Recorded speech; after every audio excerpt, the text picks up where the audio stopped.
লকডাউনৰ সময়ত তীব্ৰ সমস্যাত ভুগিছে দলগাঁৱৰ গোপালকসকলে। গ্ৰাহকৰ অভাৱত এতিয়া 10 আৰু 15 টকা লিটাৰত বিক্ৰী কৰিবলগীয়া হৈছে গাখীৰ। দেশত বৰ্তমান লকডাউন চলি থকাৰ সময়তে গোপালকসকলে তীব্ৰ সমস্যাত ভুগিছে। গোপালকসকলে এতিয়া বিক্ৰী কৰিব নোৱাৰা হৈছে দৈনিক বিক্ৰী কৰি অহা এতিয়া গাখীৰসমূহ। দৰঙৰ বহু গোপালকে বৰ্তমান গ্ৰাহকৰ অভাৱত ভুগিছে। এনে পৰিস্থিতিত দৈনিক উৎপাদিত 100 লিটাৰ গাখীৰ 10 আৰু 15 টকা প্ৰতি লিটাৰত বিক্ৰী কৰিবলগীয়া হৈছে। ইয়াৰ উপৰিও গ্ৰাহকৰ অভাৱত নষ্ট হৈ পৰিছে বহু পৰিমাণৰ গাখীৰ।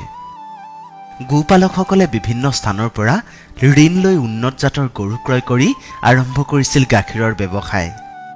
নিয়মিতভাৱে বিভিন্ন ঠাইত মিঠাই তৈয়াৰ কৰা হোটেলত গাখীৰৰ যোগান ধৰিছিল, কিন্তু বৰ্তমান সেয়াও স্তব্ধ।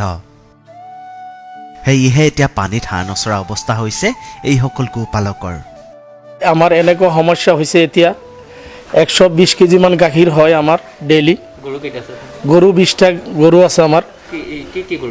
জাৰ্চি গৰু আছে আৰু অষ্ট্ৰেলিয়ান আছে, ফিজিয়ান আছে, মুণ্ডি গৰু আছে। মানে 120 লিটাৰমান গাখীৰ হয় ডেইলি। 40 টকা কেজি আগতে আমি বিক্ৰী কৰিছোঁ, হোটেলত বিক্ৰী কৰিছোঁ।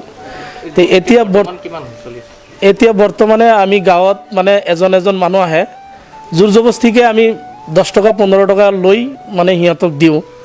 মানে ইমান গাখীৰ আমি কি কৰিম, পেলাইও দিব নোৱাৰি, মানুহক এনেই 20 টকাত 25 টকাত দি আছোঁ।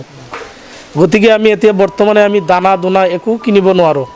আমাৰ এনেকুৱা সমস্যা হৈছে, মানে আমি এতিয়া মানে কি কৰিম আৰু গৰুৰ দানা কিনিব পৰা নাই।